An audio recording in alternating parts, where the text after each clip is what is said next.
Henry Loaiza, alias El Alacrán, fue un integrante de la organización de los Caballeros de Cali y se cree que allí ocupó el 6º lugar en importancia. En este video te contaré toda su historia. Bienvenidos a Narraciones Criollas. Henry Loaiza nació en el municipio de Bolívar, en el Valle del Cauca, el 4 de febrero de 1948. Sobre su niñez y adolescencia se sabe poco, pero su historial delictivo se remonta a principios de los 80, cuando se sumergió en el mundo del narcotráfico en el Putumayo. Allí empezó con un grupo paramilitar llamado Los Macetos. Esta estaba a la orden de Gonzalo Rodríguez Gacha. Para esa época, el paramilitarismo estaba en auge, ya que gran parte de los terratenientes y narcotraficantes de la época hacían uso de estos grupos al margen de la ley para cimentar su poder. En el lugar en que creció era conocido como un cotero. Acá en Colombia se les llama así a los ayudantes de buses o a aquellos que cargan fruta o verdura en las centrales de abasto. De un momento a otro, él se fue para el Putumayo y cuando regresó tenía los bolsillos llenos, compró diferentes tierras, negocios y cogió poder allí. Una historia que se relata de él es que cuando era un don nadie, tuvo un problema con 3 personas que eran hermanos entre sí. Se dice que ellos se negaron a pagar el pasaje y se generó una fuerte discusión con Henry. Cuando pasaron los años y el Alacrán había regresado con dinero y poder, buscó a estos 3 hermanos con los que había tenido el problema y los liquidó. Esto ya empezaba a denotar la peligrosidad con la cual iba a ser reconocido nuestro protagonista en el mundo del AMPA colombiano. Henry hizo parte del cartel de Cali, pero era uno de sus mandos intermedios. O sea, tenía poder e importancia allí, pero no tanto como los 4 principales. En el cartel era uno de los que manejaba el aparato militar, pero también se vio involucrado en el envío de cocaína. El Alacrán también se vio involucrado con el cartel del Norte del Valle. En esta actuó más en la parte paramilitar y por él se conoce una de las tragedias más grandes que se ha conocido en Colombia, llamada la Masacre de Trujillo. El municipio de Trujillo en el Valle del Cauca es uno de los más nombrados cuando se toca el tema del paramilitarismo y las masacres. Para ese entonces el Alacrán se alió con Diego Montoya, alias Don Diego. Ellos formaron proyectos expansivos en donde supuestamente iban a combatir el grupo subversivo del ELN que estaba en ese lugar. En Trujillo se vieron cientos de asesinatos perpetrados entre 1986 y 1994, en donde muchos campesinos inocentes eran liquidados acusados de estar aliados con los guerrilleros. A comienzos de la década de los 90, la violencia estaba azotando este lugar, así que los habitantes de allí decidieron hacer una marcha pacífica en la cual rechazaba la oleada de asesinatos que los azotaba.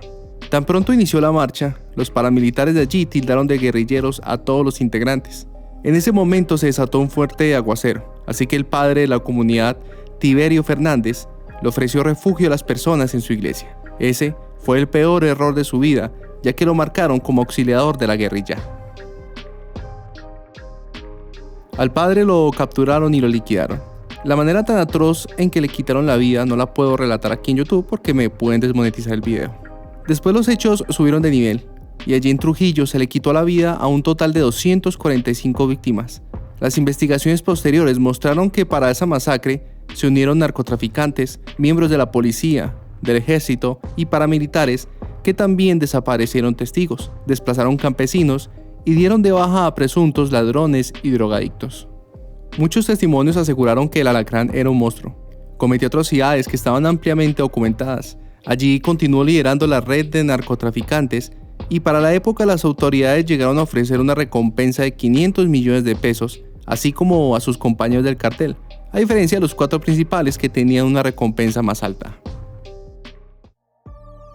En el año de 1995, el gobierno tenía en la mira al cartel de Cali y todos sus integrantes. Así que en junio de ese año, el Alacrán se entregó voluntariamente.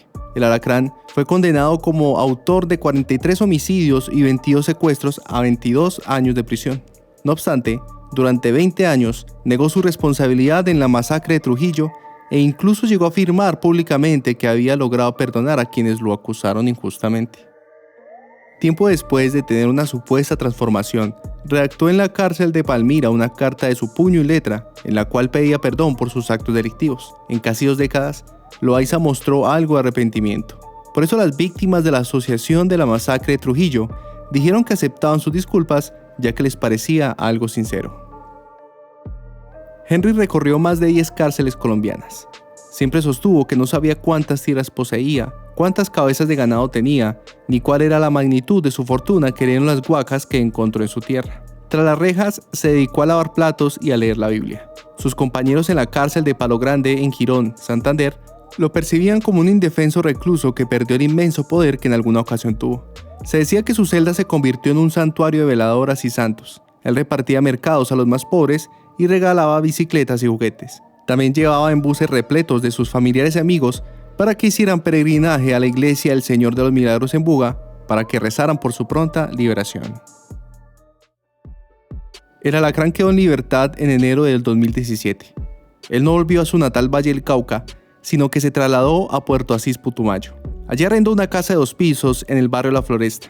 Cuando estaba radicado allí, empezó a decir de nuevo que no tenía nada que ver con la masacre de Trujillo y que todos los rumores sobre que él fue un narcotraficante eran falsos. En la calle le veían caminar con una Biblia debajo del brazo y en ocasiones les predicaba la palabra a los habitantes del lugar. Tanto así que quiso abrir una iglesia cristiana y fungir allí como pastor, refugiándose en la fe para que lo desligaran de ese pasado criminal. Ese falso testimonio que estaba dando Henry empezó a levantar sospechas entre los vecinos, ya que a su casa diariamente llegaban autos de lujo, motocicletas de alto cilindraje y personas que parecían tener bastante dinero. Como Loaiza tenía fuertes antecedentes ante la ley, las autoridades empezaron a hacerle seguimiento e inteligencia. La fiscalía empezó a atar cabos y a tener pistas más concretas cada día. El alacrán estaba allí porque intentaba recobrar el poder que tuvo hace más de 2 décadas, pero ahora lo estaba haciendo con la banda criminal llamada La Constru. Esta era una de las BACRIM de mayor impacto en el Putumayo y en el suroccidente del país. Dicha organización empezó a tener renombre por ejercer el control del narcotráfico, homicidios y extorsiones. Esta surgió luego de la desmovilización de los paramilitares ocurrida en 2006 y fue creada para ocupar los territorios del sur del país que antes estaban en poder de quienes dejaron las armas. Con las suficientes pruebas reunidas, el alacrán fue capturado el 26 de junio del 2019 en un operativo que tomó lugar en Putumayo y Cundinamarca. Allí fueron capturadas 15 personas acusadas de ser integrantes de la banda junto al alacrán. De esta manera, Henry, de 74 años al día de hoy, está purgando otra condena a pesar de haber pagado muchos años con anterioridad. Se cree que de la cárcel no vuelve a salir vivo. Espero te haya gustado el video. Recuerda dejarnos tu like y tu comentario. Esto fue Narraciones Criollas.